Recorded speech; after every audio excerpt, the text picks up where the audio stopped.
2024 Town of Rome Board Budget Meeting to order. Roll call starting on my left, please. Stevenson here. Minter here. Jumati here.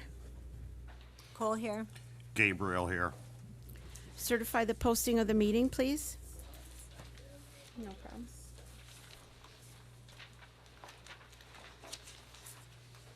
I certify that on Friday, September 27th, 20. Thank you. There you go. I certify that on Friday, September 27th, 2024, the agenda for the Town of Rome Board meeting for Tuesday, October 1st, 2024 was posted at Rome Town Hall at 8:41 a.m., at Quick Trip LLC at 8:49 a.m., at Houseport Edwards State Bank at 8:55 a.m., and it was emailed to the Wisconsin Rapids Tribune at 9:08 a.m. Approve the agenda. I'll make it. Go ahead. Move to approve the agenda. I'll second it. We have a motion by Supervisor Minter, second by Supervisor Gabriel to approve the agenda as presented. Any discussion from the board? All in favor? Aye. Opposed? Motion carries. Pledge of Allegiance.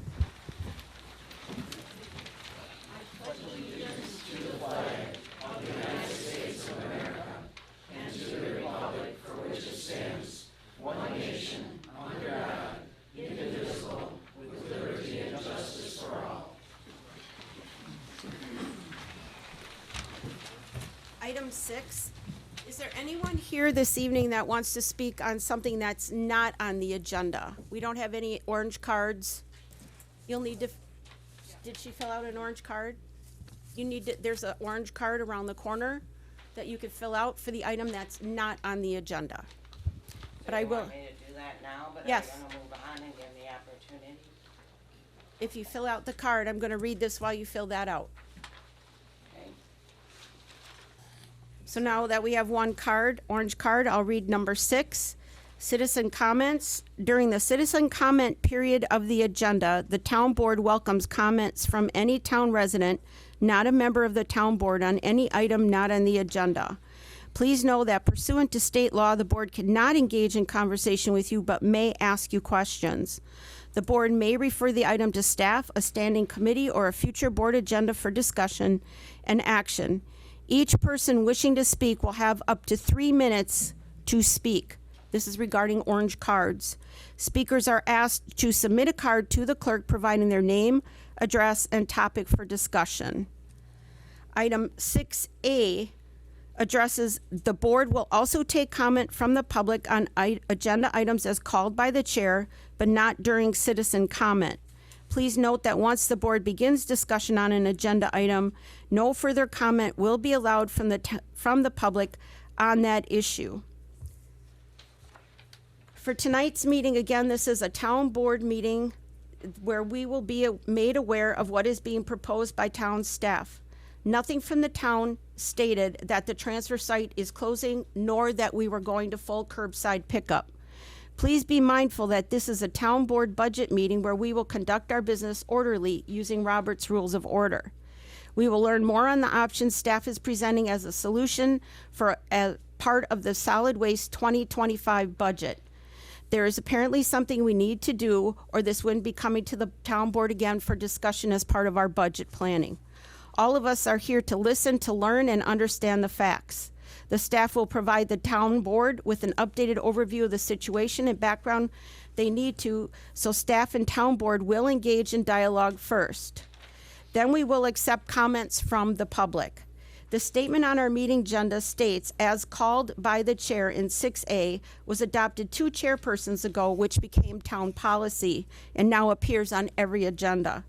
Based on the number of people here and the likelihood many of your comments may possibly be similar, we will limit everyone the opportunity to speak once, and this time for a 2-minute period. Your name and address will not be included in the time limit, as it wasn't at our previous board meeting discussing this, nor will it be tonight. We expect respectful discourse, but will not tolerate rudeness, outbursts, or personal attacks. So if things start to get repetitive, we may have to limit you, but but we will give you each 2 minutes, not including your name and address, which we need for the public record. Now I'll allow this person here that has an orange card to make her citizen comment on something not on the agenda. If you'll please go to the podium so everyone at home can hear you. Who do I give my card to? Yes, please, to the clerk. The lady in the blue sweatshirt took it off. The lady in the blue sweatshirt, I think, has Do you one. have one I also? might. Okay, all right. Well, we'd need to do it now, ma'am, at the beginning of the agenda. So if you want to fill it out on something not on the agenda, we would need you to do that now. All right, so we have here State Lisa? Statute 1959. Correct. Name and address. Lisa LaRock Williams, 1186 Fairway Trail in Rome. So over the course of communicating with the community over the last couple of weeks, it's come to my attention that we may have supervisors here that sit on other boards that have benefited from their votes. And I'm going to refer you to state statute. I guess I should start out with, my request is that the town attorney respond to my request at the next meeting. But what I have read from 19.59, if there is a supervisor on another board, if you're not getting paid, kudos. If you're getting paid, it's a class 1 felony. But my understanding would be there would be conflict of interest when you were voting on extending contracts for said entity that you're a board of, member of, and should have recused yourself. I would also speak to a supervisor who works for a company in our community that was extended tax exemptions till 2032. Part of the law of 19.59 says no government member, no member of a government body may financially benefit directly or indirectly. I believe if this particular supervisor has voted on these items, it would call them back into question as being legal, even though you would still have a quorum with 4 votes. But how many people knew you were doing that before it happened? As the transfer site, of course, got a lot of attention. So I'm requesting that this board instruct the town attorney to respond to my inquiry if decisions have been made here by supervisors, not only unethically, but call into question how were they lawful. Thank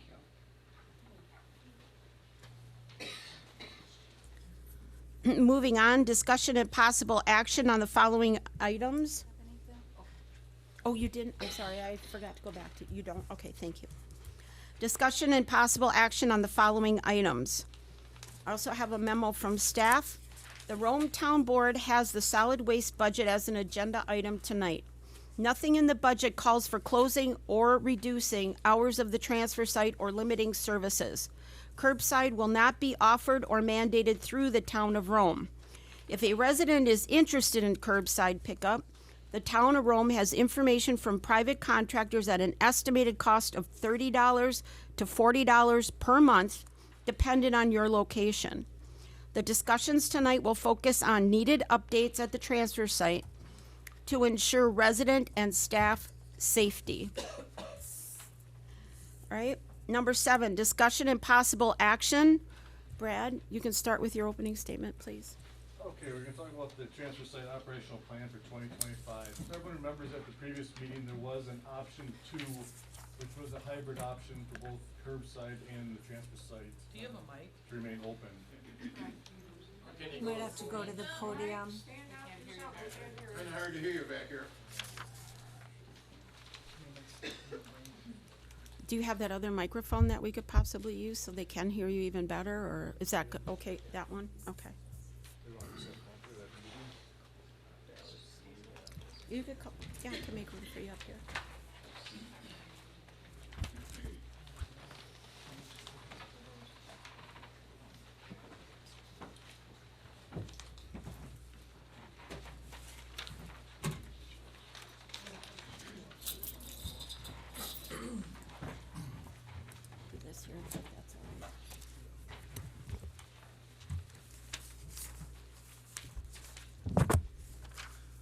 Okay, if you remember at the previous meeting, there was the option 2, which was for a hybrid system of both curbside and transfer site options. That currently is not available anymore. The contractor does not want to provide a limited service at this time to the town of Rome. They're still willing to provide curbside to any resident wishing to sign up direct with them. So that leaves us back with option 1, transfer site staying open, just like currently, and updating the compactors and meeting the safety requirements. So now if everyone can kind of see the PowerPoint.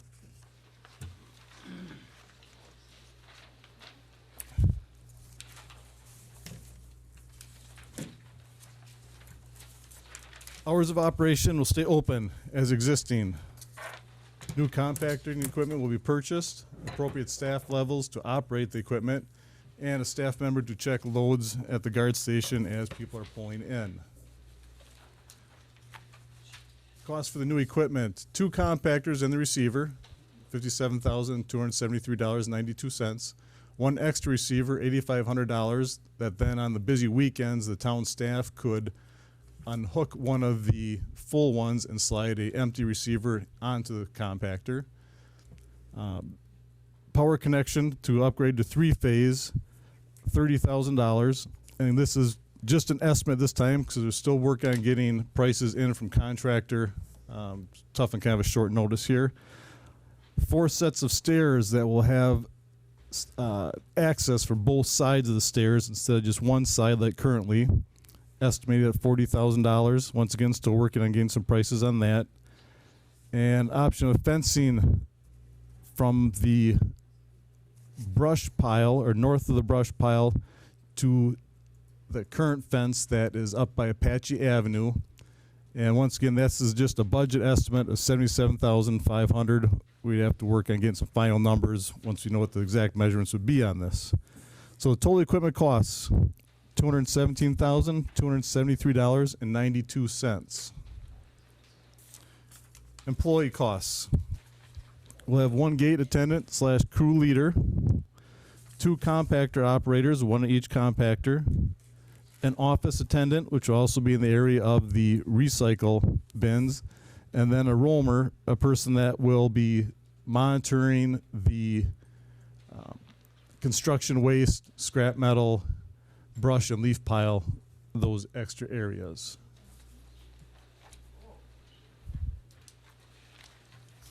Tippage costs for 2025 have been raised from $72 a ton to $80 a ton. So the estimated total tippage cost for 2025 is $168,000. Hauling cost per trip $115. That's with having our own compactors. And the hauling costs then for 2025, $109,250. These are all based off of 2023 numbers because we don't have the final numbers for 2024 for weights and loads. So the total then equipment costs, you see the $213,272.92. Labor costs of the $125,391. Disposal of $277,250 brings the total cost to $615,914.92. With this, there could be some potential delays requiring maybe an additional compactor to have to be added in the future. And obviously the increased labor costs for the added staffing to be monitoring the site. Now you'll see we have an example drawing of how the traffic flow will come into the site. At the gate will be down a single file entering in. The recycle bins will move onto the blacktop, and then the new steps will be put in so you can access from both sides. So as you come up to this area, you'll be able to choose either side of those recycle bins. After you dump your recycle, pull ahead to one of the 2 new compactors, which can be either side of the compactor. An attendant will be there to help you with your garbage and then close up the compactor and operate it at that time. And then if you're done, you'll be able to exit out, or if you want to bring stuff to the construction dumpsters, open top, then you can go to the left. Also, if you come in and you don't have any recycled garbage, you just want to go straight to the brush pile, you can do as you currently do, go down one of the 2 roads to the brush or leaf piles. Now, these next couple slides are just basically reiterating what I said about how the resident will pull in, single file, tag will be checked, load will be checked. If there's any items that have to get paid for, it'll take place at that time, then directed to either side of the recycle bin. After dropping that, go to the compactor, attendant will help them, and then if they need to go on to the brush and leaf pile or construction dumpsters at that time. Looking into 2025, the proposal of residents filling out a transfer site pass application. This can be done online. A fee will be charged and a sticker issued. Sticker will be placed in car windshield. Additional stickers can be purchased for another vehicle if needed, and this process can be repeated each year. A similar process could be used for the contractor brush permits, which we currently issue. This would change the contractor brush permits to an annual permit renewed beginning of each year instead of at the issue date like it currently is right now. And this is a little bit tough to see from out there, but this is an example put together of how that application would look. Requiring your parcel ID, property address, your name, mailing address, and so forth.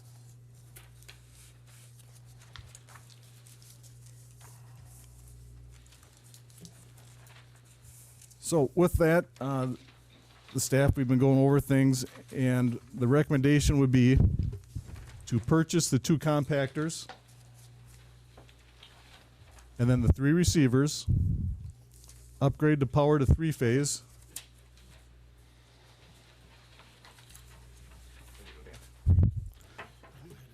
upgrade the power to 3-phase, and purchase the 4 sets of double-sided stairs,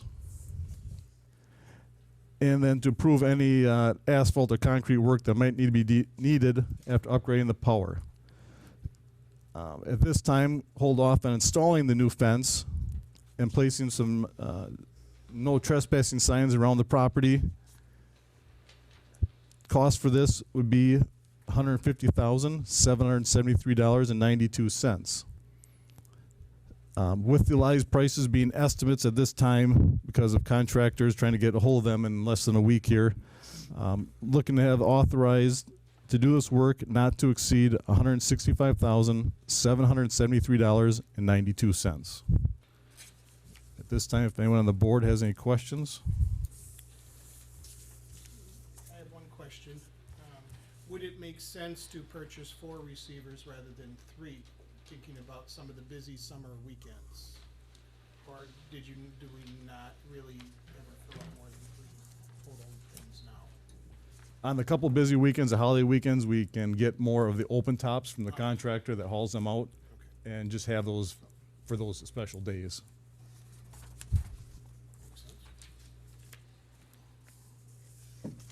Brad, our current compactors are single phase, Correct. and they currently take how long to compact? Couple minutes, but right 30 now, seconds about or so? might be a little longer than that, but the residents can currently keep adding as it's cycling. Okay. But they will not be able to do that because the safety has to have the enclosure around the top of it. All right, thank you. So, but by updating to the 3-phase, the new compactors will have a 45-second cycle time. And on your map, when it comes to driving in, if you're gonna have stairs on both sides of the recycling, wouldn't it make sense to drive on both sides instead of walking through? Cause your map just shows it only going in front of it, and then you have to walk around to the sides? Nope, you'll see that there's a line on both sides. So you will be able to go to both sides of the, Okay. these here, the recycle are gonna slide to the north, so they'll be in this area. Oh, they'll be in the middle there, Yep, okay, perfect. Those couple arrows there. Makes sense, thank you.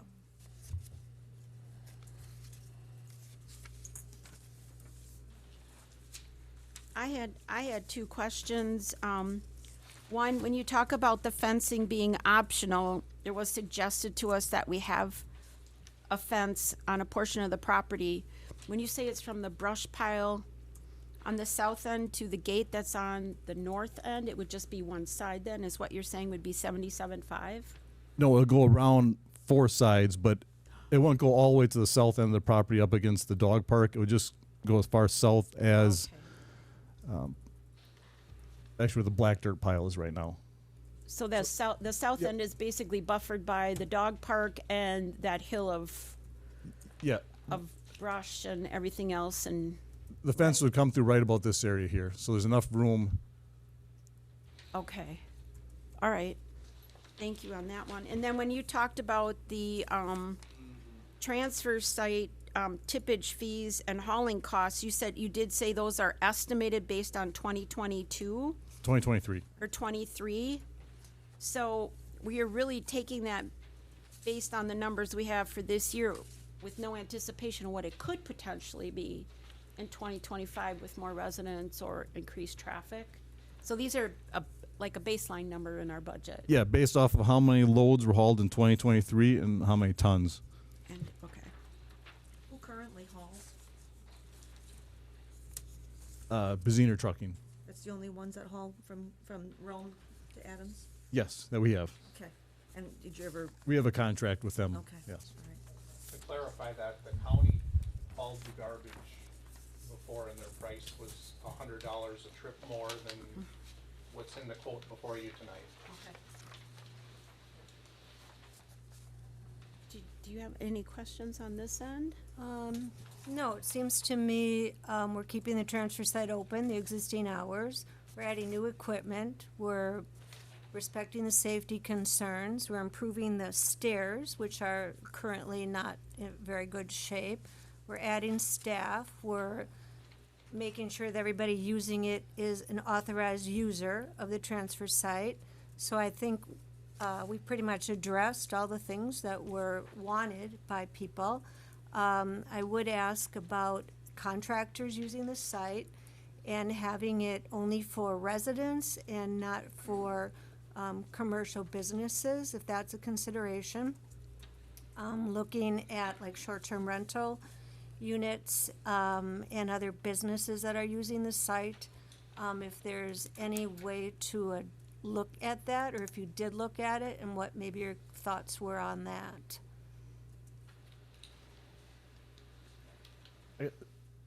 As far as the short-term rental, that would be probably for planning commission or someone else to address. Okay, so that would go back to planning commission. It could be added as a part of the conditional use that permit correct, if Nick? it was decided to go that route. Yeah. Okay. And then the issues with contractors bringing things in that are over and beyond what we maybe think they should be bringing in, is that happening? And how would you address that? The staff at the gate will be monitoring each load as it comes in, and if they don't have a sticker, they won't be allowed in.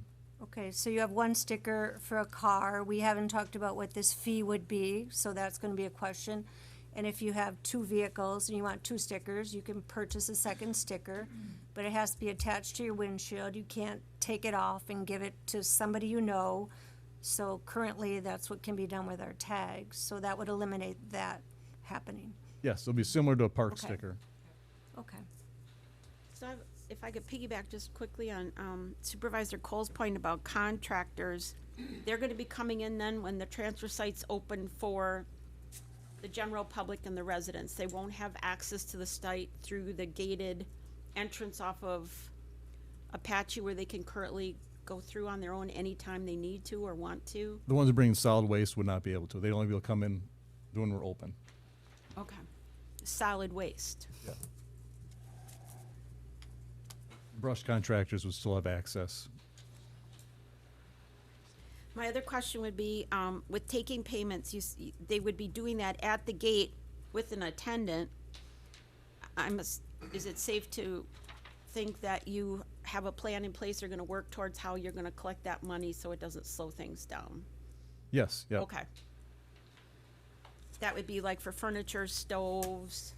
So at that point too, you can also check what's going in to choose to reuse, and if it's something that may end up in the dumpsters anyway, this time we're not losing sight of it by having that checkpoint there. Yep, anything that comes through the gate that's on the, I'll call it the fee schedule that requires payment will be paid for before it comes on the property. Okay. Those were the only questions I had. Supervisor Gabriel, do you, or Jack? No, I just have one more thing I thought of after you spoke about that. So for those individuals that have curbside pickup that they are paying for and just choose to have curbside pickup, they're still eligible and everything would be like anybody else. They could pay this fee and still use the transfer site. Sure. So it's not one or the other. It's, if you choose to have curbside pickup, that's just a private thing that you've decided to do. Okay? I guess one thing to piggyback on Jackie's comment, the contractor in the solid waste area. We're still up against a rock and a hard place.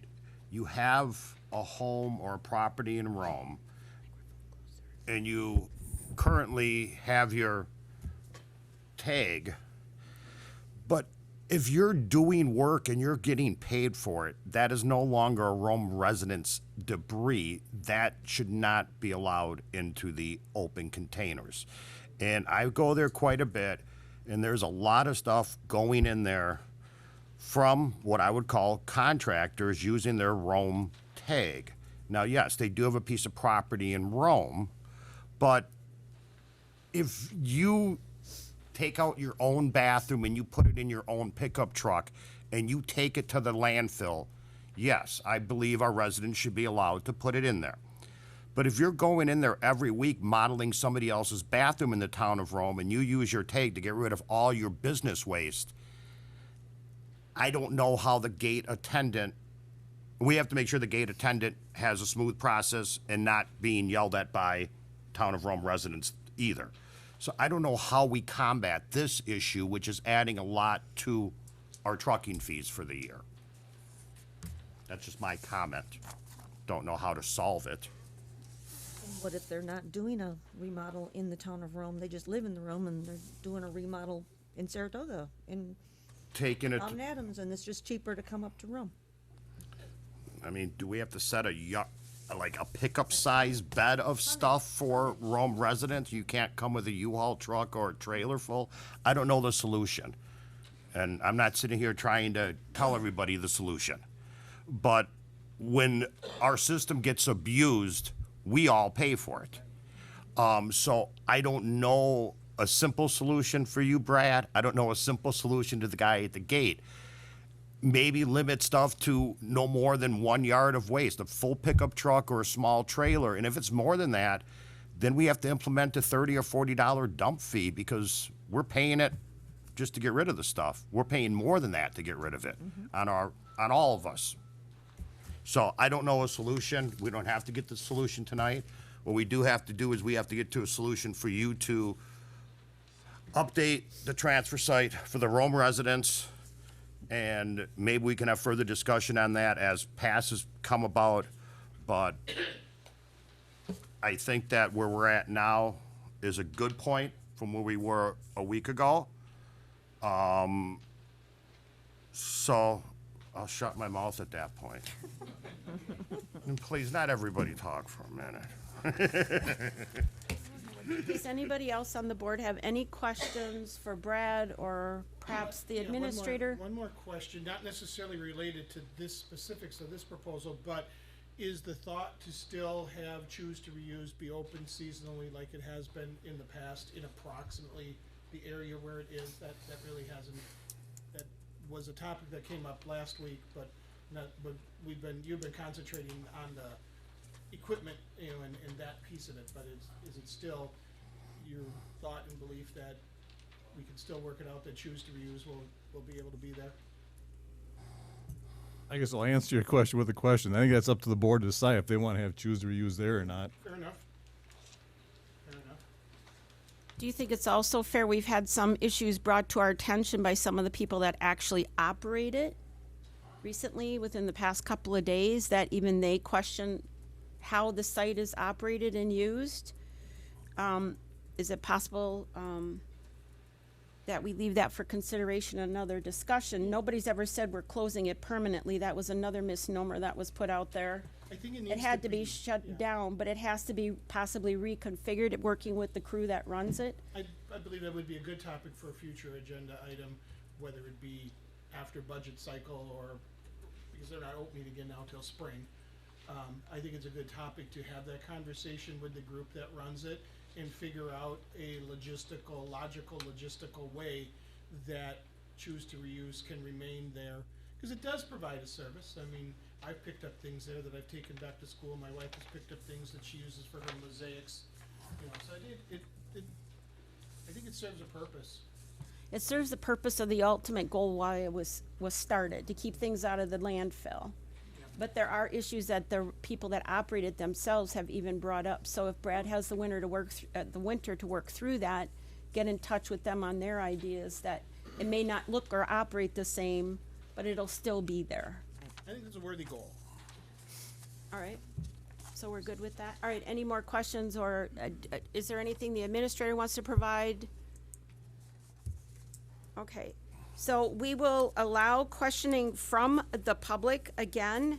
We will allow 2 minutes. Your name and address are not counted as part of your 2 minutes to speak. If people start to get repetitious, we'll ask that we move on, because we do have a budget meeting tonight, but I think, I'd like to thank Brad and the staff, for presenting what they did this evening, in light of everything that had to be considered, starting with safety. So, and make it more operational and functional. So, we'll take, one person, and you'll be allowed to speak once for 2 minutes. And, our finance director sitting in as clerk tonight, she'll run your timer. So who would like to start if there's any questions? Can you, okay, that person raised their hand, but go ahead, come on up, you were standing. All right, Robert Gromacki, 435 C9 Andrews Trail. I understand you're gonna be charging a fee for the permit, for what reason? To I offset, pay taxes, to offset the cost of the sticker and the operation costs of the transfer site. so what's the fee gonna be? That's up for the board to decide. And you get a piece of plastic with adhesive on it. You can't give that to a resident that pays taxes? Okay, something else. How did you determine, that the cost of all these, the compactors, hooking it up from single phase, whatever it is now, to 3-phase? Did you put out bids? We will, but I've had a week and a half to get this together. If we do bids properly, they have to be out for 2 weeks. So these are based off of talking to contractors and suppliers and then giving me budgetary numbers to work with. So we can get this together for this meeting so we can put our budget out. And they're actually not bids, excuse me for interrupting, we're go out for quotes, Yeah. not really bids. They're quotes that we'll get from different companies. Okay, all right. We've already gotten the quotes in part of our materials on what the costs will be for the different compactors, which is how we arrived at some of the numbers for tonight. So we have those quotes presented to us already. 2 or 3 different companies looking at all the pictures. Okay, so then it's yet to be determined who is gonna be putting in a bid or whatever for these. Quotes, we have them already. Okay, so It these matters quotes who came the from board who? chooses. Who did these quotes come from? It's in the packet this evening, let me get it, do you have the names? Are they contractors? They're companies? Suppliers of compactors. Okay, That we trust our staff to get the information they need. It's in the packet, the names are out there if you wanna look online, it's all transparent, it's out there. It's got 3 different quotes. okay.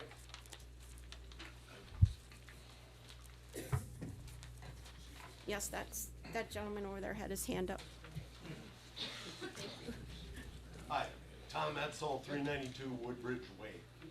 I got 3 things I kind of want to just touch base on, based on some of the stuff you guys came across. First being, the single file that you're talking about going into the transfer site, I think is not going to work. I think you need to relook at that, and I'll tell you why. Now, even with 2 lanes going into the transfer site, traffic backs up. And especially on big, busy weekends, traffic is backing up. You can't have that with all the ATVers and everything else. It's dangerous. You're talking safety, that's not safety. So that's one issue I think you need to relook at. Second is, you got people there supposed to be checking tags now, doing those things, watching what is being dumped. I go to the dump every weekend, transfer site, excuse me. Doesn't happen. Your people ain't working for you. tags are not checked, there's never anybody in that shack, ever. They're sitting in the office, or they're bullshitting, they're looking through the metal pile, what they wanna take home. Same thing happens at Choose to Reuse, the people who run it, by the way. These are items that need to be addressed instead of, oh, this is the way it should be, it's gonna work perfect. It's not gonna work unless the people start working. If they're not gonna work, hire new people. My opinion, that's what needs to happen. Every one of you go to the dump too, you know what I'm talking about is a fact. Everybody out here knows that's a fact. Also, the last thing I wanna talk about is the fee for the sticker. Maybe the chief of police here can answer us. We got stickers on top of stickers on our windshields now. We got, if we live on a lake, which I do, I live in a lake district, we have I got town of, Lake Camelot on mine. I've got the state park sticker. I also have a military base sticker on mine. How many stickers can we have on our windshield? I do understand this is a problem, but what about a sticker, a small sticker on the back of your, mirror, your rear view mirror, something like that? You can't have stickers constant on your windshields. It's just, there's too many of them. And I would like that issue addressed. And that's about all I have to say. Thank you. Thank you. Something, can I ask you a question, Brad? Based on what this gentleman brought up with the 2 lanes coming in, sometimes on a holiday weekend, you see it more so than, you know, an off-holiday weekend, or when you know there's something special going on, like the trap shooting state challenge and everything, more people are here. Is it possible that you could potentially think about putting the shack, but then you're gonna need 2 people there, unless everybody's slowed down, you have the shack in the middle with a line dividing it and somebody checking the tags on both sides.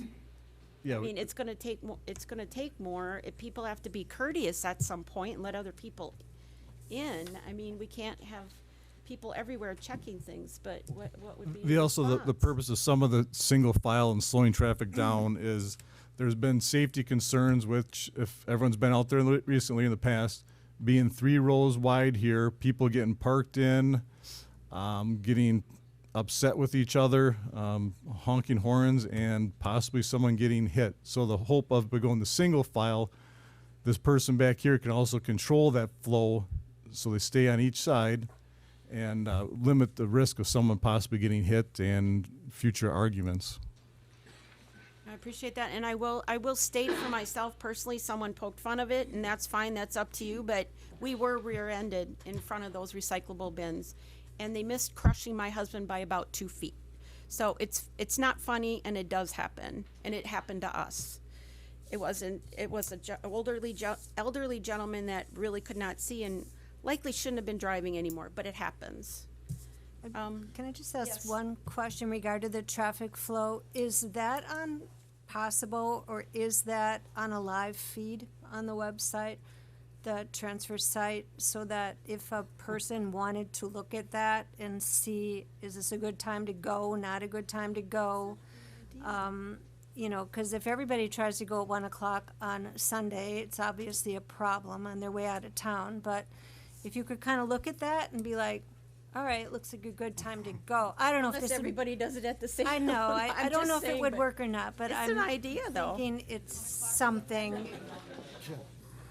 Yeah, if you go during the Packer game, I suppose that's a good time to go, but, Don't go at 5 minutes to 4 either when they're closing. so I don't want to enter in a whole discussion about it. I'm just wondering if there was a live feed on it, if it's feasibly possible, A, on the website, and B, if it might help people decide when to go. Okay. This lady here, please come on up and give your name and address. It's Peggy Heyer, 348 Huntington Court. First of all, the sticker fee, I know we've talked about it, but you just can't leave that out there in limbo and all of a sudden each sticker costs $75. That's unrealistic, and I don't think we need a fee on that, because all of our taxes are gonna go up, and they already have, because everybody's assessment went way up. It's unreal. The other thing is stairs. $40,000 for 4 sets of stairs is astronomical. It doesn't even make sense. I know you could probably go to Launderville and you can go to anybody that's a fabricator and get the raw steel from Launderville and make those a lot cheaper than $40,000. I know, for instance, there's a Chad World in Rapids. He's a fabricator and a blacksmith welder. He would probably die if he got $40,000 for 4 sets of stairs. That's outrageous, and I think your numbers are embellished. One thing too, each time somebody throws something into the compactor, are you saying it has to be cycled? No. Okay. And also, I think there's compactors out there that run off of some kind of an eye or something that doesn't have to, have a person standing on each one. I mean, the guy can move around a little bit. He can be closing this door and compacting there and walk over here. He can close this door, and by the time he gets this one closed and open, this one will be ready. I don't think we need 2 people standing there. I think there's gonna be a lot of wasted time, and you got 24,000 bucks on that. So I think we could erase some of this money, cause I do think a lot of your numbers are embellished. Let's see. Now, I didn't understand this quotes versus bids. So you didn't put out bids? We're not required to, the attorney, I'll allow the attorney to address that for us, please. Because that doesn't keep anybody honest. If they know that, they only gotta go up and say, oh, this is a quote, I'm gonna say this. Well, of course I'm gonna say $40,000 for 4 sets of stairs. That's not even fair. That's hurting us. We should be putting bids out like anybody else. Anybody who builds a home in here, they're not gonna go to just one person. They're gonna get bids on stuff. That's how you get the right price for what you're getting. And these compactors. Time's up, ma'am. Your time's up. We'll move on to someone else, please. I would like Nobody the else ran accountant. out of time, and they talked longer than I did. Just wanna tell you guys that. Ma'am, That was, ma'am, that is not true. Right here, she's running the timer. Do you have an I know alarm you that. wanna put on there?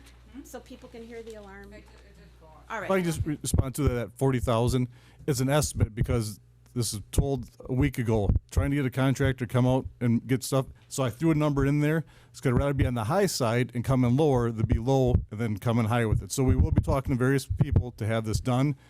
It just is a number I had to put on paper to you get gotta this throw going. out bids.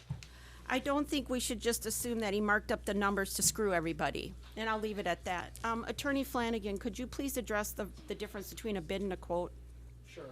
Well, if we're talking about the statutory requirements that would come into play for public contracts, so services, service contracts and equipment purchases are exempt from that requirement. We can certainly have policies or processes that we have internally that require getting quotations.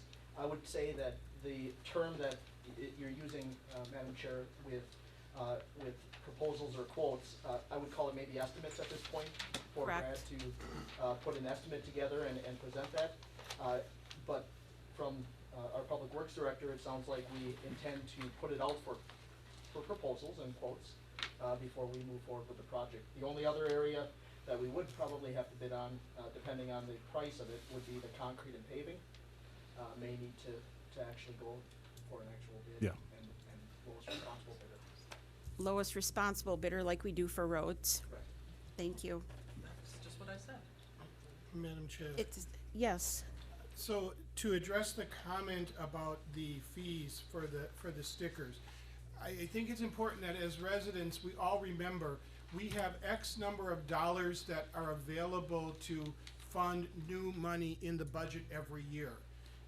When we get to the point of the budget part of this, there is, with not counting the physical equipment, because that can be purchased in a different manner. It does not necessarily need budget dollars to buy the equipment. If we look at adding staff at the site, adding staff adds expenses. We also are looking at potentially, at one of the first meetings, we talked about giving these town staff a pay raise. And there's insurance costs that are going up for their employment. All of that comes out of this tiny, relatively speaking, tiny pool of additional new money. Because this is an expense that is above what last year's budgeted number was, which was a balanced budget. If we add, I'm just gonna throw a number out there, $150,000 to this part of the budget, do we have an estimate yet what our allowable growth is gonna be, a dollar figure on it? No, not yet. What was it last year? 47. 370 or something like that? It was 148, 49. 147. So last year, our budget could go up a maximum of $148,000. That's all the additional money we could collect. So, we gotta add up all these pools of money between solid waste, parks, library, snow plowing, roads, so on, staff. And if we have $150,000 to work with, this proposal alone would eat up that money without the addition of a sticker fee. That's why we're probably looking at a sticker fee. It's not that we wanna, I don't wanna collect any more money out of my own taxes or out of my own pocket than what is absolutely necessary to provide the service that the town residents are desiring. Without the income, we can't provide the service. That's the bottom line. And just to piggyback a little bit on that, a number of years ago when there was a law passed that there's certain things that you cannot charge for, maybe I can ask the attorney to elaborate on that a little bit more for us, where like solid waste, snow plowing, roads, maybe you could elaborate and just add to that, that unless we're getting new money in, there's certain things that we can't even charge for. I think you're referencing special charges. Yes. But everybody's taxes went up. That's because the values of your homes went up for a market update, not a full assessment, but a market update to make sure everybody's home values were where they needed to be, which hadn't been done for approximately 12 years. Or not, I'm sorry, I take that back, since 2012. Madam Chair, can I make a comment? Yes. In regards to your tax bill, you also have to take into account, look at the bottom portion. Look what this community's paying the Coosa School District. When that falls off your tax bill will go down. One of those extra on the bottom of your tax bill, I mean, it's $400 or $500 for the typical house in here. And when your assessed value went up, that part to the Coosa School District went up too. If you look at your entire tax bill, what the town of Rome takes out of it is really the smallest portion. Look at what the county takes, Mid-State takes, Nakusa School District. It's not like this community gets your $6,000 check. We get $1,200 of it maybe. The rest of it goes up. We all see that. So, I mean, you're complaining about your tax bills out there, but Nakusa passed a referendum which affected all of us. Two of them, which one of them is going to be on to 2030 and one of them drops in 2025. I mean, that's costing me over $1,000 a year on 2 properties in the town of Rome. So we can all complain about our taxes, but on the flip side, everybody sitting in this room wants this board to keep the transfer site the way it was or improve it. What are we supposed to do? Anybody got a great idea how we could generate more money? Let us know, because we're only working on what the state allows us to increase the roll. We're hamstrung. We can't generate more money. We can't just raise it. We're stopped by the state. So a good portion of those monies, yes, and none of us likes paying the thousands we pay in property taxes. But look at the part that goes to the town of Rome, and you might have a second opinion. Wow, they don't do that bad with what we give them. My opinion. Yes. We all have opinions.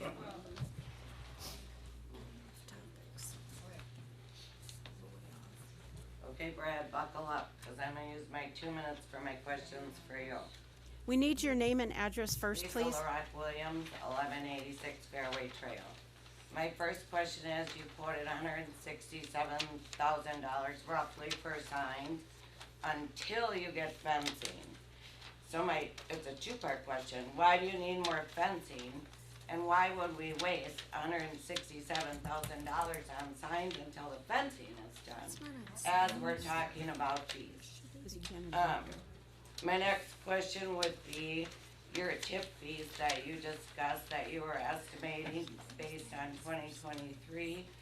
Can you tell me where you're at year to date this year? I mean, I would think you would know where you're at and could come up with a better quote just figuring out the last quarter, considering we just started October. And for everyone who's upset about the single file lines or whatever it may be, you know what? It's a dump run. And I've had to pull my truck over and allow my husband 20 minutes while I wander around, reuse and recycle, while he helps people. And if there's a horn honking, well, shame on you honkers. But quite frankly, I've always found the dump and reuse and recycle as a community thing.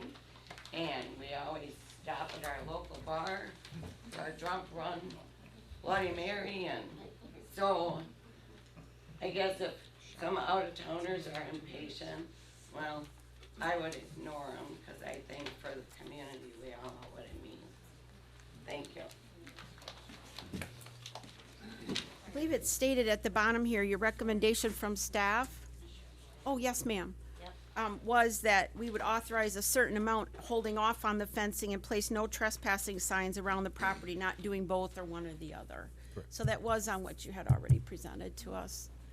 Ma'am, if we could have your name and address, please. Sherry Sharonzi, and it's 350 Huntington Court. Thank you. And my question is, you know, we're all upset about our taxes going up. What does Sand Valley pay for taxes? Our taxes have gone way up, and they don't pay anything for taxes at all? That's not a true statement, and we're going a little bit off topic. We're talking about the transfer site tonight, and we will be having a presentation at Thursday's board meeting from Ellers, our financial advisors. We are having the joint TIF review board meeting at 3 o'clock Thursday afternoon. Greg is staying on to give a report to the town board on what that TIF looks like, the taxes they're currently paying, and what the realization of the taxes will be when the TIF is paid off. But they are paying taxes at this time, as well as property owners on the Lido and the Sedge, but that's off topic. And if you'd like to hear more, I welcome you to join us on Thursday when our financial advisor's here. Okay, thank you. You're welcome. Anybody else? Oh, yes, please. Lisa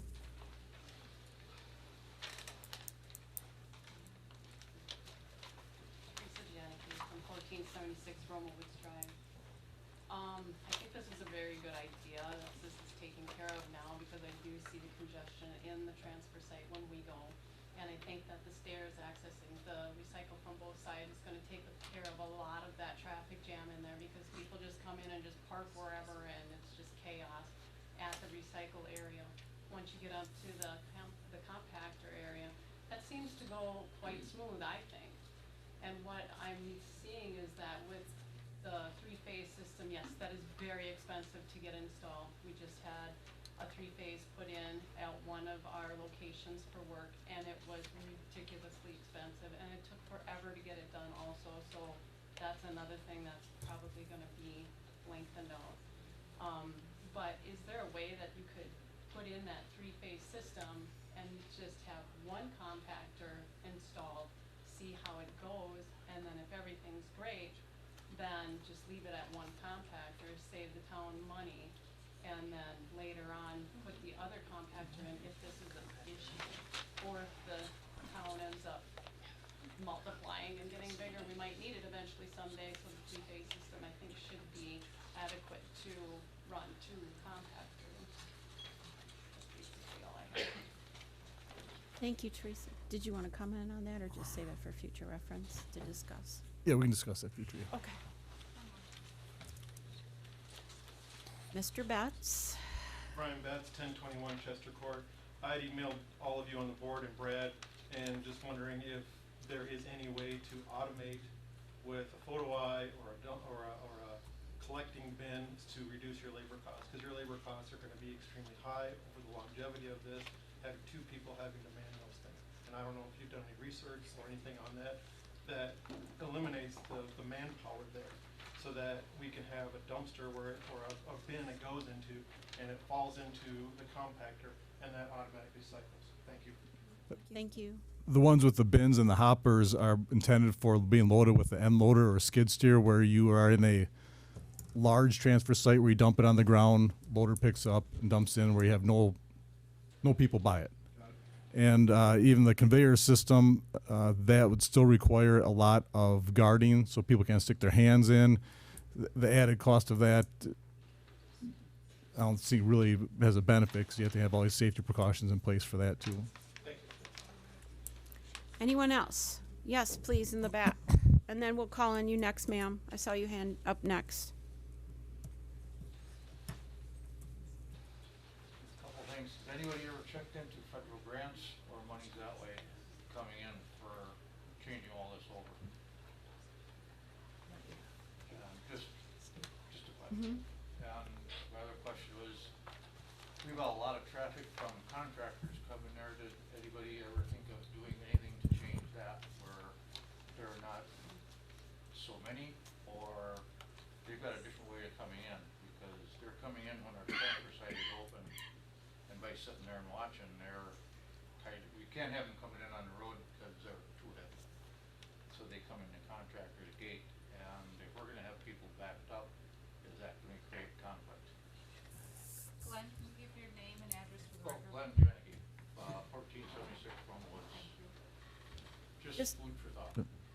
No, I appreciate that. As far as grants go, we're always looking at grant opportunities. We've run into the problem now with some of them, or the issue with some of them is that due to our population size or our valuation, we don't qualify, or the percentage we would have to pay is greater. That has to be part of the budget. But yes, all those things are taken into consideration even for road maintenance. And then as far as contractors, I was gonna ask Brad, I know we have some contractors like Baziner, they're from outside the county, so that's sometimes unavoidable for larger things. But for smaller things like the brush or things that are in town that are owned businesses by people in the town, is that maybe something that we can reduce the list of contractors we allow in the site? I don't know, I see some of what Glenn's saying, but Are you referring to the brush or the solid waste? all of the above. You know, with the except of the solid waste, we understand that there might not be a contractor in Adams County or in the town that can run something like that. But maybe for some of the other things that are those local businesses that we can work with, I don't know, it's just something he said, as far as, I think we charge right now, $650 a permit annually for them to bring their things to the transfer site? For brush. The brush only. So, and I know we've got a lot of brush laying out there right now. So I know though that we have someone that grinds that up and takes it away, and it doesn't cost us much to have that done, is that correct? That's correct, yes. But you also remember, maybe 2 or 3 years ago, the town had the big push for the dead brush and timber ordinance. So a lot of contractors came to the area to service those people that had to have that done. So that's why there's quite a few brush contractors. Outside of our area? Yes. Okay, thank you for explaining that. Thank you, Glenn. Yes, ma'am, you had your hand up. Sorry, I didn't mean to point. You had your hand up.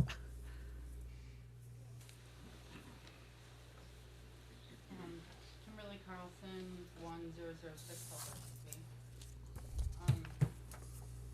A couple things. I think there should be a transparency of the recommendations for DSPS, because there's a suggestion made doesn't mean that there's a magical emergency to change any of those apparent safety issues. What is the plan for meeting needs of disabled members of the community with the additional stairs?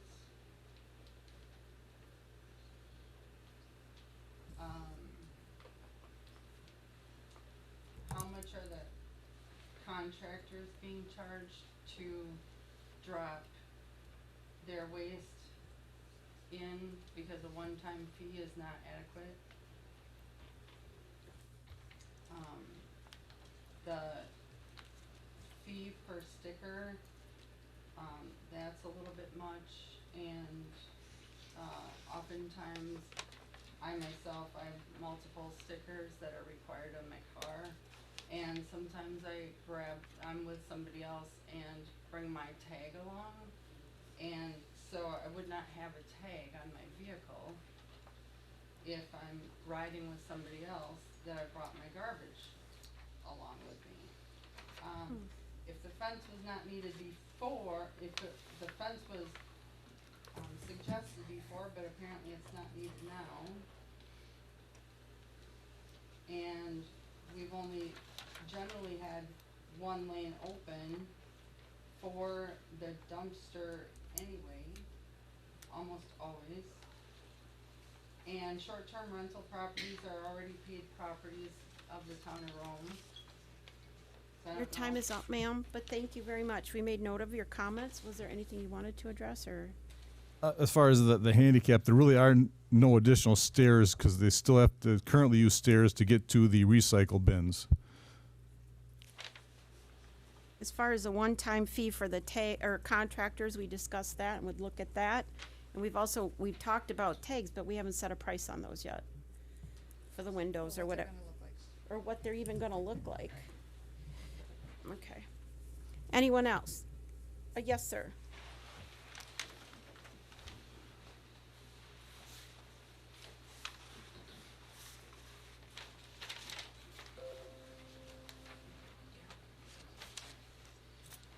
My name is Richard Eilenfeld. I live at 907 Kings Way. Do I understand, is this the town of Rome transfer site? Or is this Adams County transfer site? Town of Rome. Town of Rome. And you're telling me that you sell permits to people outside of town of Rome? For doing You said you sell them if they're in Adams County. for doing work inside the town of Rome. Only stuff that's done inside the town of Rome, brush or garbage generated inside the town of Rome, can come to the town of Rome transfer site. So a contractor that is from the outside the area doing work in the town of Rome has to buy the permit in order to bring the brush from a resident's property. But it's an annual permit, correct? Correct. So, so they're all, the thousands of dollars that these people are cutting, I just paid, $2,200 to take down trees. You're telling me that you can monitor whether they're taking the trees in town of Rome, or whether they're taking trees outside of town of Rome? No. No, you cannot do that. No. Okay, the second part, I'm handicapped, Vietnam veteran. If you think I'm climbing 6 stairs, I tried it on that single lane this last weekend. There is no way. I have a garbage can that I can throw into the trash compactor, but there is no way I'm carrying my garbage can up 6 steps of stairs, and then after I carried it up there, I almost lost my garbage can because you have to lift the garbage can up high to get it into the dumpster. So, just to let you know, I'm not climbing stairs. Thank you. And just so that is why we're proposing more staff to help out with that too. Well, and I think it's the garbage compactors will be ground level. Yeah. They will not have stairs. Those are not changing. The compactors won't have stairs. Only the recycles. Replacing our recycle. That's by the recyclables like you have right now, that you have to go up and down the stairs. Yes, sir.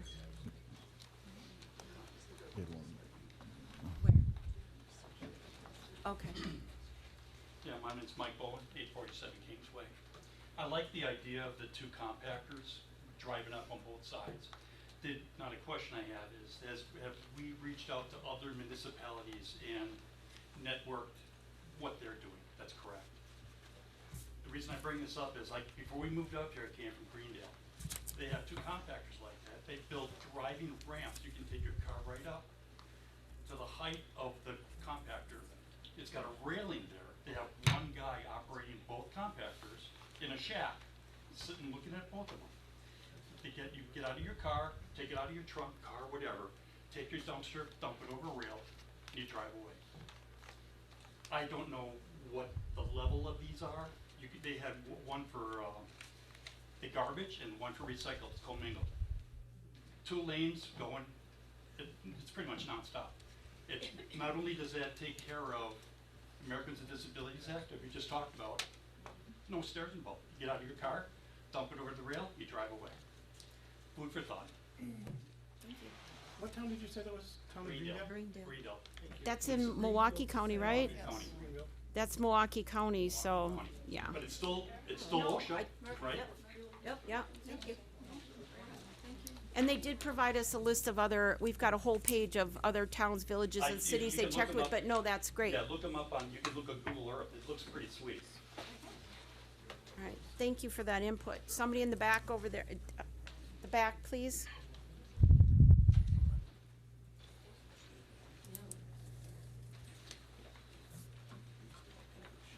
Donna Hasdell, 241 Panthers.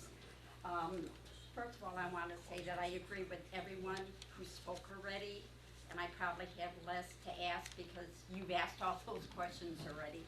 So I do have one. I think it's important that as far as how many attendants we have to have and whether we have to have a fence or not, is that required by OSHA, ANSI, the state, or is this just a recommendation from the insurance company who is trying to reduce their risk at our expense?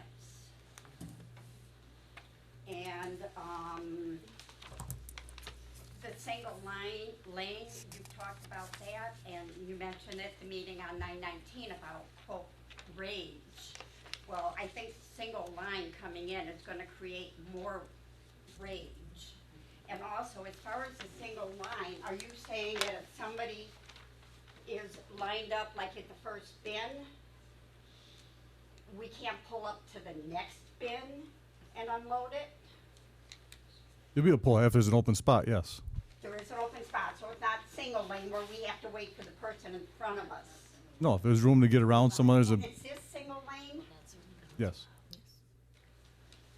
So that's single lane. Well, because your thing doesn't match up. The dark solid line says multi-lane. The dotted line says single lane. It'll be single lane coming in. After you pass the So gate. is it all single lane? I believe that's what he's proposing right now. It'll be, Yes. once you come, Yeah, but it doesn't match your, yeah, I didn't probably prepare have to that. correct It it. does not match what your, what do you call Well, that? let me correct that then. It'll be single lane coming all the way in. Okay, because this is very confusing because of what you have down here. I got a little confused by this. I had a little question on it as well. I Yeah. understand. It is a little confusing. I So, understand. I But I agree. would like an answer on who's requiring the Donna, staff, the additional staff, and the fencing. Okay. We said again, we're holding off on installing the fence and at no time, and place no trespassing signs around the property. If there's other options that were recommended by the risk manager, I believe you'll still bring those forward. But this is an option you're giving us right now to consider, whether we put the 77,000 in there or not. Because it was in the risk manager's letter. Yes. That they gave us last So week. that was the insurance company's recommendation. That is Insurance broker. correct. Put it down. The Ma'am? the greatest, So, the greatest, Ma'am, your time is up, please. So maybe we look at a different insurance company. Yes, yes, I'll call on the administrator now regarding different insurance.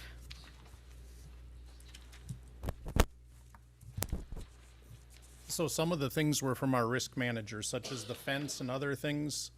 The compactors and the safety regulations are OSHA. There's a manual that's put out on these compactors that tells what kind of safety equipment you'll have and what kind of operators you'll have for these compactors. It says the attendant shall be at all times within 3 feet of the emergency stop button of the compactor when it's plugged in and powered up unless it's safety locked out. So we're following OSHA regulations, which the state of Wisconsin adopts. So those are not options for us. Our risk manager made other recommendations on things that could be changed to reduce liability at that site, such as fencing and other options that you've heard discussed. But Brad can correct me if I'm wrong, we were not given an option on the safety requirements. It's code. We got a manual from OSHA that's adopted by DSP from Wisconsin that says you shall do this if you're operating a compactor. So what these other communities are doing, if they're operating them illegally and somebody gets hurt, they're gonna find out the hard way. I was told by our broker, not our risk manager, that if somebody fell into that compactor, got their arm caught and got injured, that our insurance company would fight us on the claim and likely not pay it. So if that would have happened 10 years ago, we would have found out the hard way. And this town has found out the hard way with insurance companies before, where it's cost you folks tax dollars to pay claims. So we're doing our due diligence as staff to make sure that that doesn't happen and no one's paying out of their tax hard-earned tax dollar that's collected to pay a claim that comes out of negligence at our transfer site. Did you have anything you want to add, Brad? Yes, please.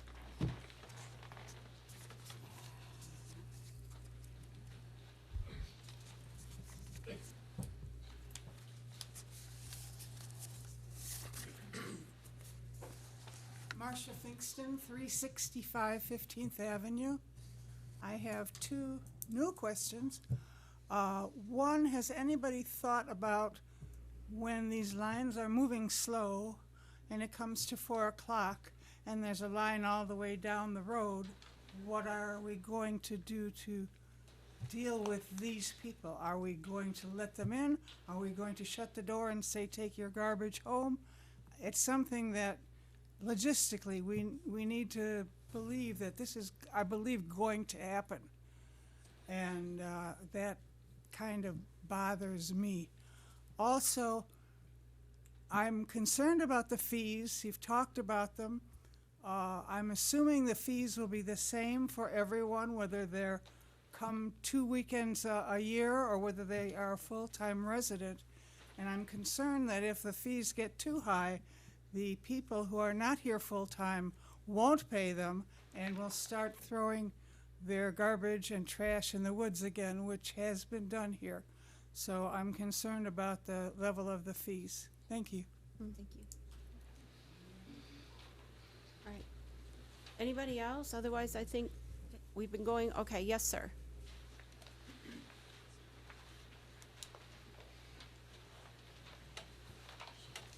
Bill Forster, 1085 South Archers Way.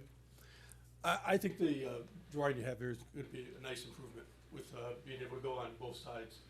My only recommendation would be is that if you could look into, there's lots of different ways with maybe a little bit of investment up front.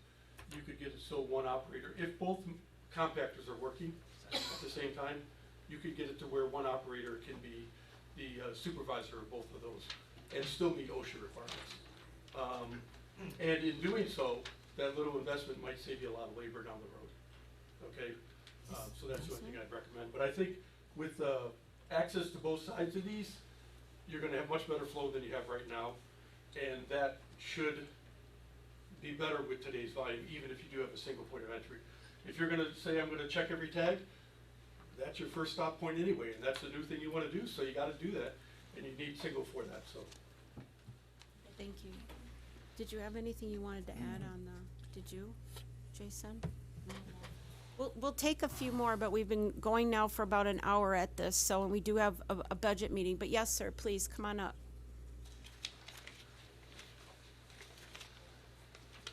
If it's something new that'll be helpful, that would be great, thank you. John Steiner, 292 Cranbrook Court. Another thing that slows down at the lines going into the recycle area is, and I don't know who pays for this, but all the I love dogs, by the way, don't get me wrong, but they'll sit there and they're handing a dog the treat, and I don't know how many they give out in in one day, but that slows down a lot. And the other thing, the gentleman, I think it was this gentleman over here, I have trouble going up the steps too. I mean, 30 years ago in Rapids, the landfill there, they've got a dumpster that basically is in ground, and you can drive up, and you'd have to have a railing there, of course, like I think they do there, and you can dump it over without having to go over any steps, and that would be helpful for a lot of people. So I think that's all I got, unless I can give another minute to Peggy. No, it doesn't, but thank you. And I do appreciate that comment about the stairs, because I too myself, for our residents and my own self and my husband, as we get old, it's harder to get up and down those stairs, and then you do worry about them in the winter time. So it is a concern, and I believe staff had presented some initial or talked about some initial dumpsters where they roll into the ground, but aren't we talking then even more expense? So it's a balance of the two. So again, we have, like Supervisor Minter said, a certain pool of money. We're trying to make safe what we can make safe, But if we upgrade to other certain things, it's gonna cost more money, so we have to find that money somewhere. So then we have to do our due diligence, and I do think that they have considered some of those things, if they need to bring those forward to us yet, but they've given us a number tonight, not to exceed a certain amount to go forward with at least the trash compactors. So I think we'll kind of wrap things up unless there's something absolutely that we have not heard yet. We'd like to move forward with our budget meeting, so we hope you sir, you've already spoke once, so I won't be calling on you. Sir, you. I have not spoken. No, the man behind you. But if it's something absolutely new that we have not heard yet this evening and it's not repetitious, please come on up. Man in the orange shirt. Or, Peach, I'm sorry. Yeah, no worries. Same Mark Schreiner, color or- 940 Essex Court. A couple questions, don't necessarily need answers right now, but what is the expected life of the compactors? What is the expected repair budget? And is that going to be planned for in future budgets, so then when repairs are needed or replacement is needed, it would be accounted for and it wouldn't be the situation where we have to come up with an extra $54,000? And secondly, why is the application process going to be different than what is currently done? And assuming that this application process does proceed, will that application process be online? Those are my questions. Thank you. I think, Brad, you could actually address the one about the application, and we could also address this first one quickly. It's in your budget. Yeah, we did say that there's a way you could do it online. I think some of the staff here, I don't know what the system would be or what software would be. There'd be a way you could pay online and fill out your application online. Very similar to what they do for camping permits through either HayGov, Paygo, or one of those. We have a fillable form on our website. You just have to wait for it to be mailed to you No, before you use it? Yeah, they could either pick the sticker up here, or we can mail it to them. Okay. And then you could address the other one with the second question the gentleman had. The life expectancy. He has that all in there and in his budget. Life expectancy roughly 20 to 30 years, depends on the wear, you know, how much you get out of them. And yeah, we would budget for repairs as needed each year. And future replacement costs? If That's we part really of don't really improvement. carry over from year to year for replacement.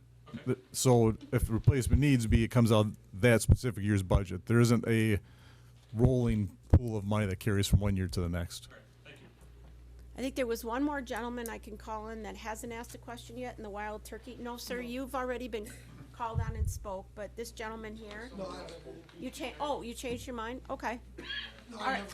Oh, I'm sorry. I was looking through somebody's head and I said, okay, thank you. We're gonna have to move our board meeting on this evening then, to the next agenda item. You need a number B. Oh, we're on B now, correct. Let me just get my agenda out here. I'm sorry, I've been moving things. Thanks. Thank you. All right, so we're moving on to B. Just let them go. We could take a 5-minute recess. We're gonna take a 5-minute break here.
back to order, please.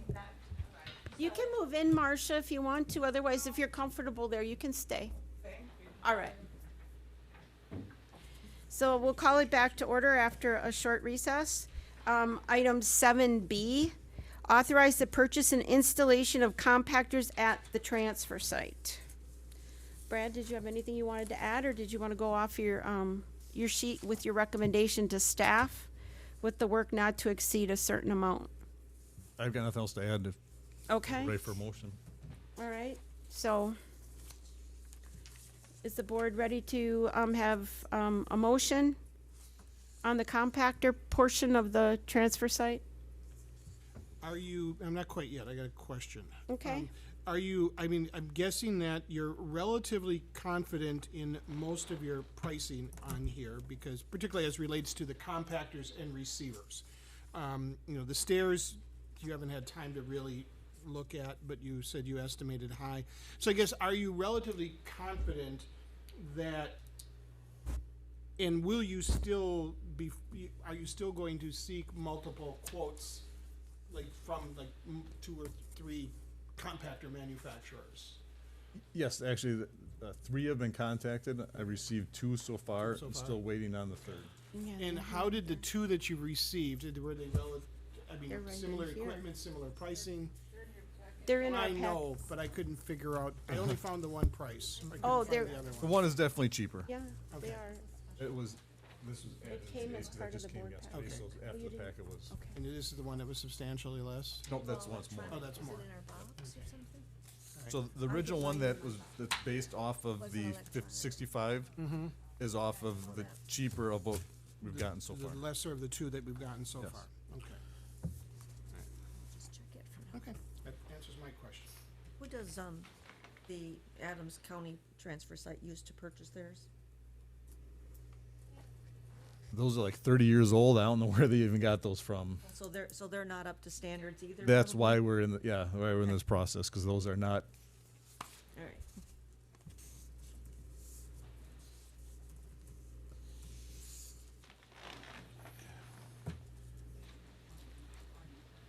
And well, audience participation is over, but I just want to make a comment.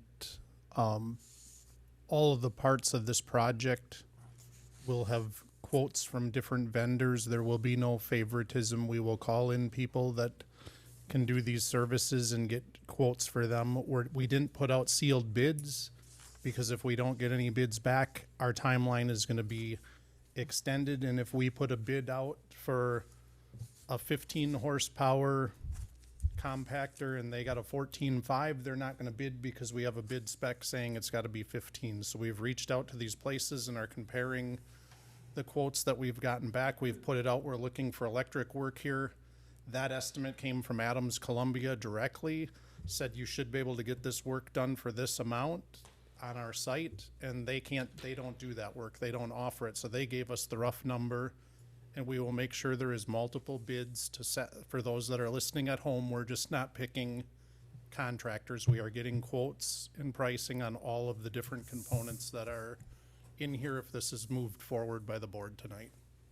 and we needed those quotes in order to make some sort of decision on our budget, because we're in the midst of budget season, so we needed some numbers to work with. They weren't just pulled out of thin air. You did your research and did what you needed to do. We have those numbers before us, and eventually the process will be more formal for everything else, correct? Correct. I would also comment, I think we said it at the last meeting, Brad said there's a 10-week lead time on these, so if they're ordered today, you're looking at end of year already before they come. They just don't show up tomorrow. They're an order item with a 10-week lead time. Yes. And do we in our motion need to come up with where specifically these funds are coming from? Oh, but account number wise? No, not a, not We just, need to understand where, right, what, where we're gonna pull. where are we gonna funds pull this right money now from out in of this order year's to cover budget this. to authorize this? Mm-hmm. I mean, I think I know what the idea is. And do we have to put a minimum dollar or not to exceed Not amount? to exceed, Yes. that's Not to correct. exceed That's amount. what we Okay. typically do to avoid, and then they have to come back and Madam by Chair, doing can I the- just ask Brad one? Yeah, yeah, just let him finish with Cheryl first, please. By if you doing could. the not to exceed will allow us to keep this process moving. Right. So we don't have to keep coming back All right. for multiple meetings. We can get contractors lined up and going. Okay, now, Since we currently run one compactor in most times, except for busy holiday weekends, would it make any sense if you put them close enough that the tenant in the middle could operate both of them and not use the other side and just still use one side of each dumpster, but eliminate the additional payroll for the next 20 years with an operator on both machines? We could, I just feel like you're cutting down the usefulness of that compactor by it's being able to be loaded from two sides. Now you can only load it from one. side. You're I see both sides of the equation. It Just- won't fill up as fast, which means they'll cycle less.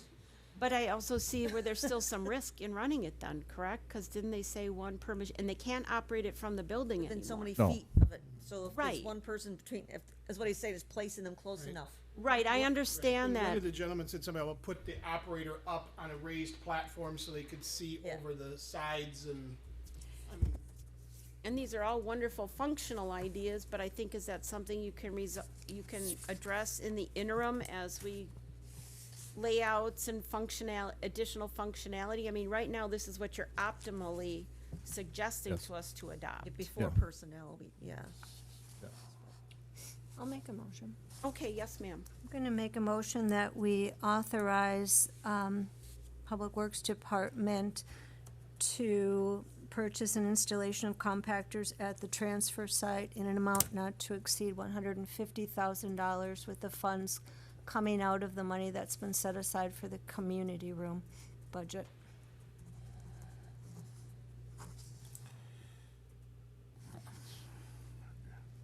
All right. Do we have a second? I'll second, and then I have a question. All right, so we have a motion by Supervisor Cole, a second by Supervisor Minter to accept the recommendation from staff to proceed with the purchase of 2 trash compactors, 3 receivers, upgrade the Bauer base, the stairs, are you including the stairs in that? As well as the incidental asphalt and concrete work needed from the upgrading of the power, not to exceed an amount presented of $165,000? $150,000. Oh, $150,000. Okay. That was gonna be my question after And my then- second was, the total came to 150, but his recommendation is authorized not to exceed 165. Because prices are changing on it, I Well, think. that's my motion. Okay, All that's your right. motion. All right, so we have a motion and a second then for not to exceed $150,773.92. Any No, more just $150,000, even. Okay, Okay, and and the money is to come from the community room, the money that was set aside for the community room.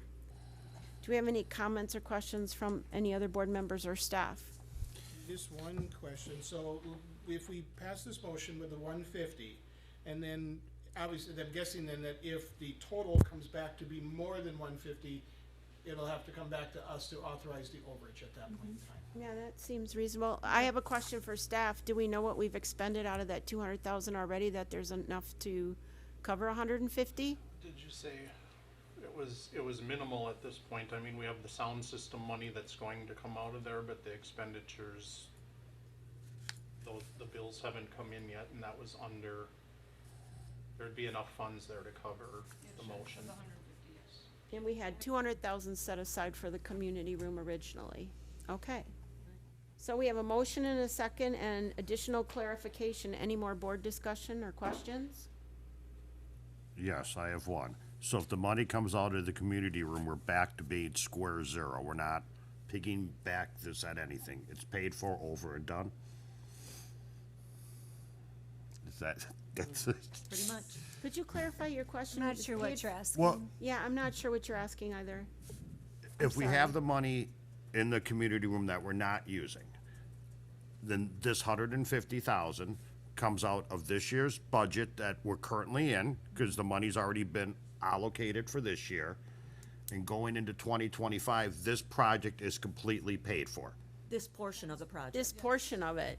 Yes, Portion Yeah. of the project only. But Okay. that portion, yes. okay. And there should be some funds left in that community room budget for maybe some cleanup in there or something. Painting at least, or, Some minimal improvements.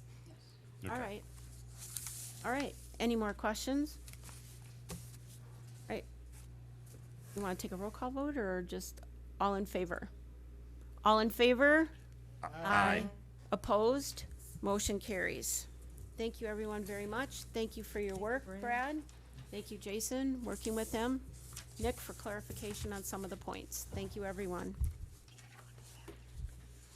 Okay, number 8, discussion and possible action, 2025 solid waste budget.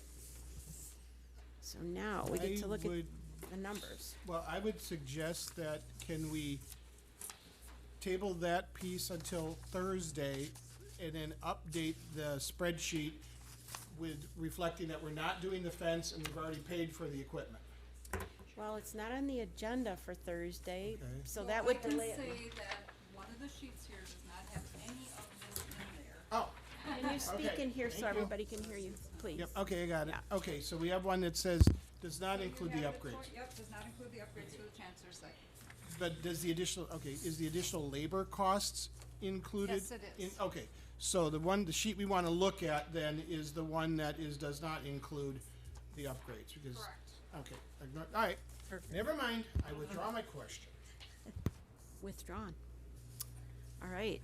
So this is again to adopt the 2025 budget. Now that we've taken care of this amount for 2024 out of the money that we had for the community room, is there anything specific about your budget you want to point out to us, Brad? Nope, everything's pretty much status.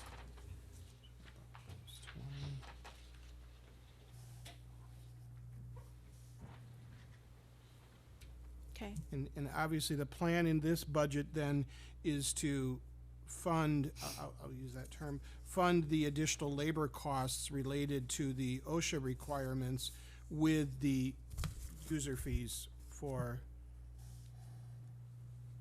So it is proposed at the top, the user fees in the revenue section. mhm. Contractor permits and user fees, for an annual budget of $40,000. And then the user window stickers of an annual budget of $100,000. And I would point out it's $20 for the first vehicle and $10 for each additional vehicle. Correct. I understand what people's comments are about having to pay for a permit and then using the site, but looking back over the fact that we've left it fully operational, we're improving it and making it safe, is this not a way to offset some of the additional unexpected expenditures for 2025, but also assist in identifying people that truly are allowed to use our transfer site? They come in, they sign up, I'm sorry, go ahead, yes.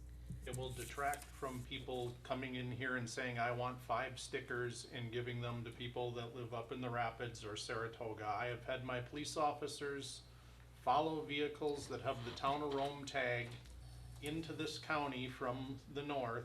So somebody gave them a tag from down here, and my retired officer went over and kicked them out of the transfer site, found out they don't own property here but had the tag from somebody else.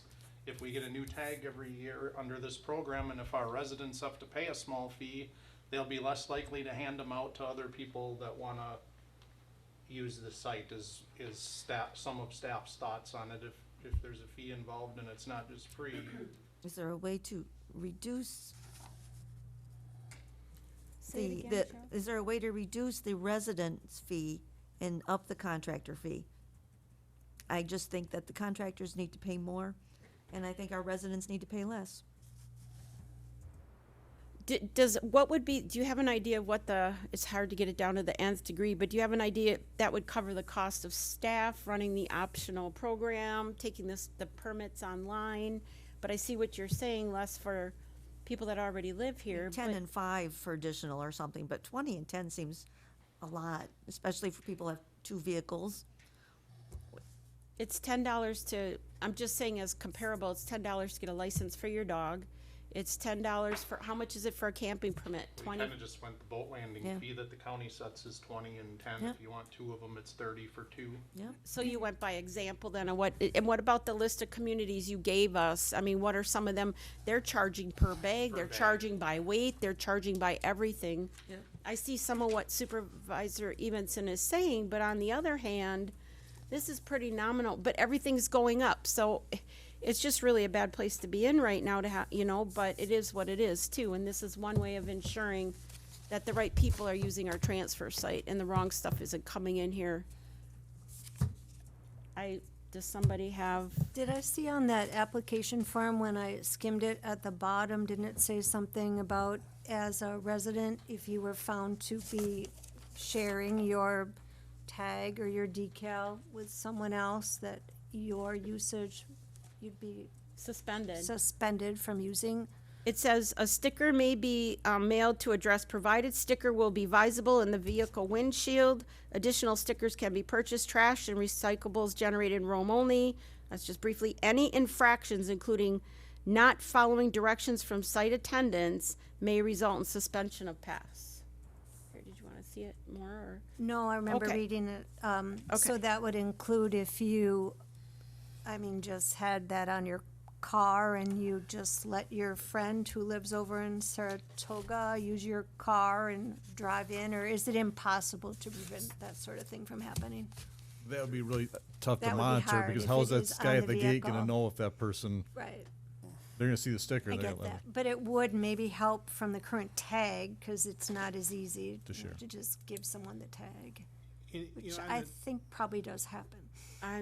Think it does too, and I think it's, sorry, Super, but I just want to add on that really quick. I did like the gentleman's comment about putting it on your rear view mirror, because if you got park passes, school passes, and everything else on this side of your car, it's gonna be hard for the attendants to say, oh, maybe it's a sticker that's really noticeable on the back, but I don't know if there's a DMV rule against that, If you but drive an iPass, they put the iPass behind That's you. right. They put the iPass sort of behind you. the Florida passes, yeah, it's behind your mirror. So then the cameras can see, but we don't have that technology yet. It can sit on the dash. On the topic of the fees, I pulled up the state park fee permit.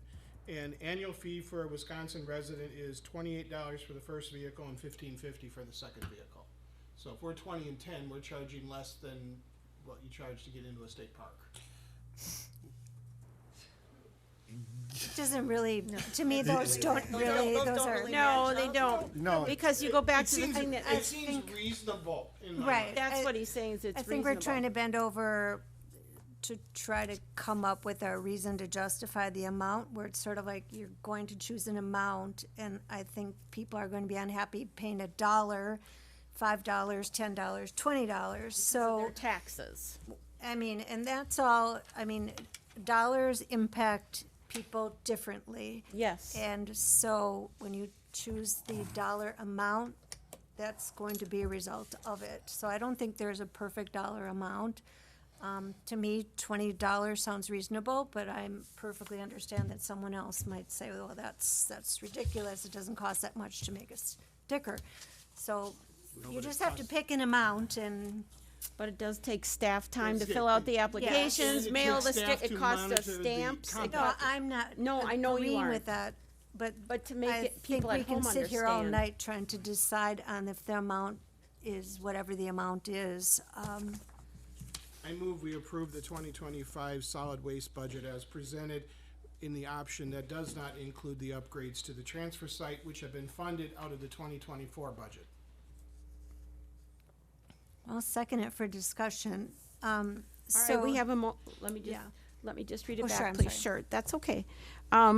Motion by Supervisor Minter, second by Supervisor Cole, to accept the 2025 budget that does not include the upgrades for the transfer site. Because they have been, those upgrades were funded out of monies from the 2024 budget. Yes, okay, Okay. with the community room funds, okay. More So- discussion, please, go ahead. please. My question is, so this budget is higher than last year's budget, and we don't know our pot of money, as whatever you want to call it, our levy number, so we don't really know how much we can go into that to fund this versus all the other budgets that we're gonna have. I should have the levy number by the time we meet next week, so we can come back Okay. So you understand. Because that would make a difference. I mean, if we say yes and approve this budget and we don't know how much that overage is going into that levy number, it could impact other departments.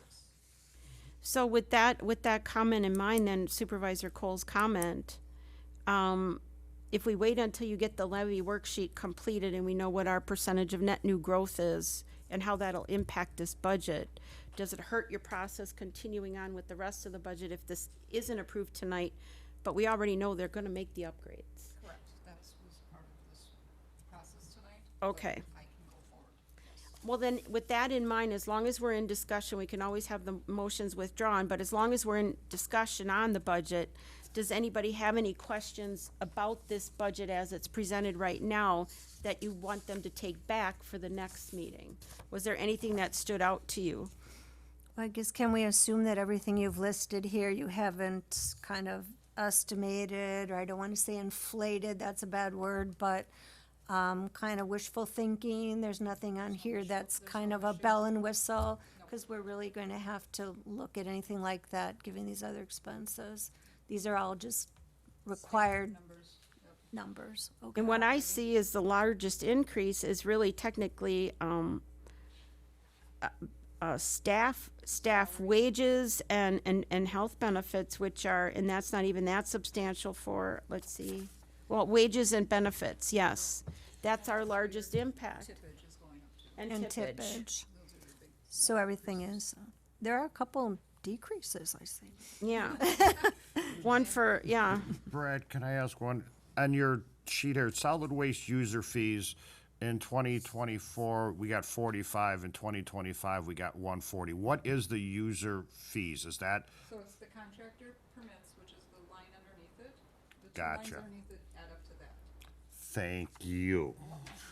Could you point that out for me, please? The where he two was white lines referring? add up. That's where I Oh, was saying the that use- 40,000 could be a little higher maybe for contractors Okay. and a little less for citizens. That's all I was trying to. You made So that really easy, analysis. Robbie. I was like, where are those numbers coming from? So Okay, if, I got it. If we're following Supervisor Evenson's train of thought that contractors should be charged a little bit more, is that something that we need to determine now? Or is that something that we would ask you to come back to us with a proposed number of what you think after maybe looking at other places? Or if you've already done that, where are you at with that question? Actually, that would happen when you approve the fee schedule. Okay. Now, may I clarify, when we talk about contractors, we're not talking about who he contracts for with our tippage and that. We're talking about outside Right. contractors So that are bringing we- their The one materials coming in. yeah. So we Okay. don't, that's not really even, is that impactful in this budget, is that, or not? That would be on the fee schedule if we decide to go from 650 to, I don't know, pick a number. But it is, Because Right. that's part of the revenue. that's our Okay. revenue You have to stream. cover the expenses for, So if we wanted to increase those contractor fees by 10%, I mean, is that a way to go about it? Is that, or what would be a reasonable percentage that you think would be? Well, just if suggested you want to for go that? from 500 is for a resident business, a business that's in the town of Rome. 650 is for a business outside the town of Rome. Okay. Just say you want to take each one up by $100. I'm guessing there's probably 24 contractor brush permits out there. So you're at If we kept the, 2,400. if we kept the resident fee the same, but just increase the outside of the town of Rome fee.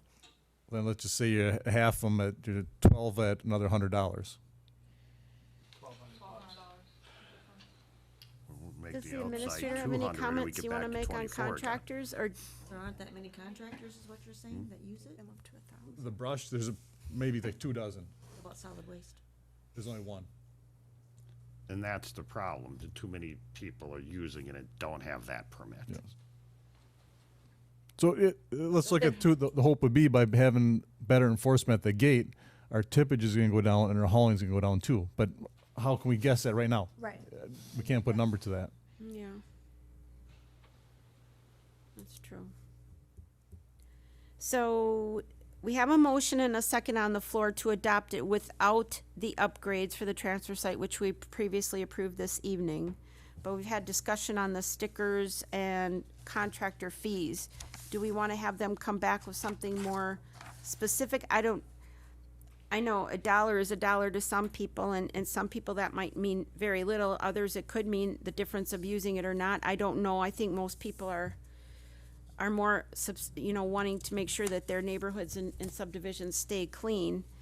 So to get to that $100,000 figure total for the user fees for the transfer site, what did you use for a projected number of permits that would be sold?